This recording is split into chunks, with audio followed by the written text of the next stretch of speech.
Hi all, we're going to look now at Kasparov versus Karpov in round 2 of the Linares 1992 tournament. Kasparov, playing white, played e4 and Karpov replied with his rock solid Caro-Kann defence. So we see now some standard moves here.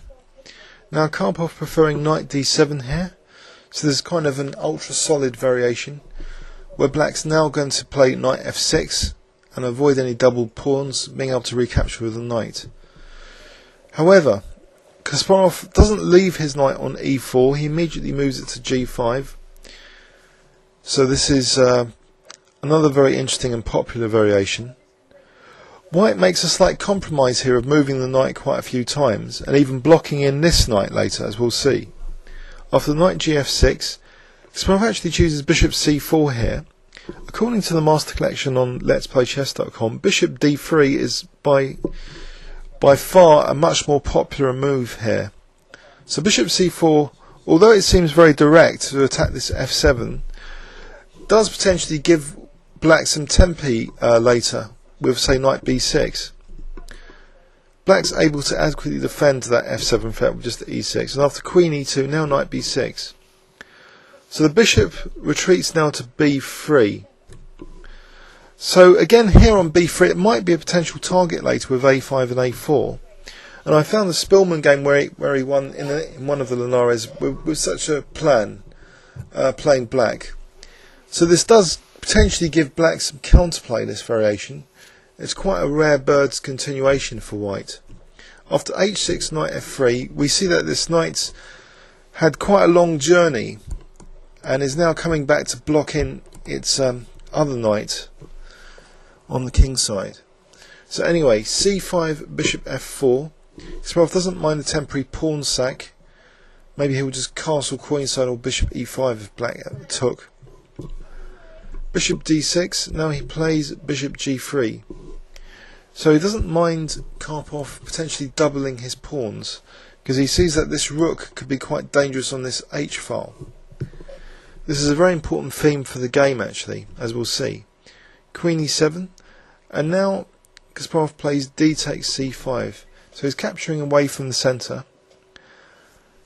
He has the idea that to play knight e5 now, because he's going to reinforce that knight on e5 with the other one. So he's lost quite a few moves, all these fancy knight manoeuvres, but it has provoked a weakness in black's position with this h6. And black is also quite uncomfortable on the queen side potentially, as we'll see. Bishop d7, knight gf3, and now knight h5. Perhaps this is a controversial move. Karpov likes to have the two bishops, but perhaps he underestimated Kasparov's rook movements, which were quite beautiful in this game. The rook sweeping to the queen side later, as we'll see. So he castled queenside, allowing Karpov to get the two bishops. Now, I've done this illustration to show these potential rook movements. The rook pivoting via h4, h5 to the queen side, and that will be very dangerous for the black king later. So rook h5 here. Now maybe the rook should have been immediately evicted with g6. Actually, let's have a quick look with Rivka at that. g6. It thinks maybe rook just back to h1 and it's done its job. There is a target now on the h file, so maybe Karpov didn't want to do this, provide such an easy target. He'll be quite passive here. Also, it's very difficult now to evict this knight without knight takes g6. So this would be unpleasant perhaps for black positionally. But in the game, it was also unpleasant for different reasons. So after bishop e8, Karpov doesn't mind the trading of rooks. Maybe his idea was to just kind of simplify and try and remain as solid as possible, trying to exploit his two bishops in the end game. After check here, bishop d6, Kasparov now plays knight back to d3. So potentially the knight can come back to b4 maybe, or c5 later if the queen wasn't there. But also this rook is free perhaps in some variations to come to a5. Queen c7 was played now. So maybe that has the idea of knight c4 in some lines. g4 now. So Kasparov is exploiting this pressure on the H file by potentially playing now G5, so he's exploiting that pin on the H6 pawn. And so he's gaining space and increasing his pressure. So after G5, bishop F8, we notice here that these bishops are not really ideal bishops, are they? Because there aren't too many open lines for them. It's as if White's knights are superior. Maybe Kasparov has learnt from his crushing defeat at the hands of Ivanchuk in one of the previous Linares that sometimes it's better to have the knights in certain positions. After rook H4, Kasparov now has a very interesting attacking plan. Maintaining this pin on the H6 pawn, he switches his attention now to attack Black's king quite brutally with A4 now. So Black certainly can't play A5 because the queen takes A5. Black king is under pressure already. The pawn being supported by the rook on H4, and the tempo gain A5 kicking the knight will allow A6 later. And this is quite worrying for the black king position. So knight has to move. Now Kasparov takes one move here to play king B1. So he avoids perhaps some ideas of checks which might occur on this diagonal. Sort of prophylactic waiting move. After bishop D8, he continues his assault on the black king now with A6, offering a temporary pawn sacrifice to fracture Black's pawn structure and probably regaining it with a huge advantage later.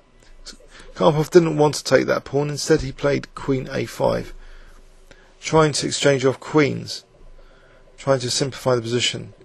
Kasparov kept the tension in position, he played Queen E2, and now he's threatening Queen E5 check, which I've illustrated.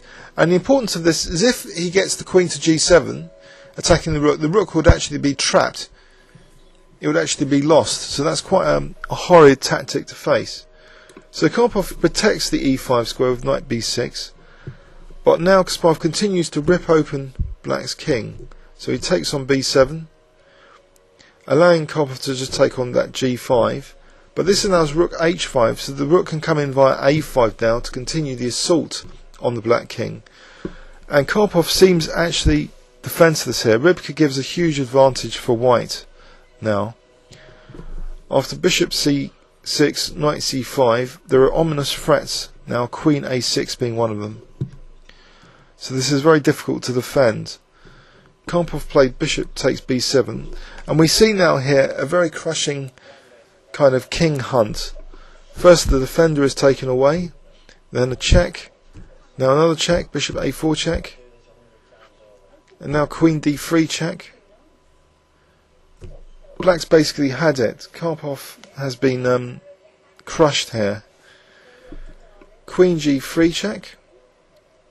After Queen E5, the most clinical attacking move is played here, not rook A6, which would allow knight B6, but in fact Queen A3 check.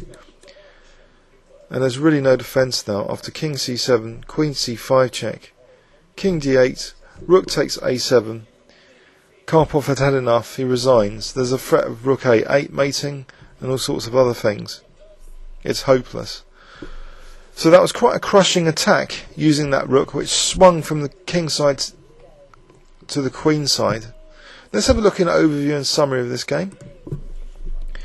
So it was a Caro-Kann defence, and Kasparov choosing a rarer bird continuation, bishop C4 instead of bishop D3, immediately eyeing the F7 square. Karpov seems quite solid. He forced White to play a ridiculous number of knight moves with this knight. And now White allowed this doubling of pawns. Karpov didn't immediately play bishop takes G3 though. He preferred to try and win that bishop on G3 with his knight by this very early knight H5 here, which perhaps was one of the controversial moves which led to Black's disaster later with his king safety. So it was quite ingenious how this rook manoeuvre was used to attack Black's king later. So in conjunction first with this g4, g5, which suppressed any g5 from black once that pawn was on g5, using that pin on the h file.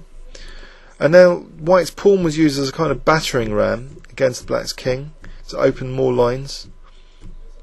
And this queen e2 was very, very tactically dangerous because of this idea of this check and taking on g7. So knight b6 was played, and black's king got a real battering now with this rook coming in for the attack. So it seemed quite an easy attack to play after this, and Karpov must have regretted his earlier decision to have taken on g3 with his knight. So white's pieces just invading easily his kingside.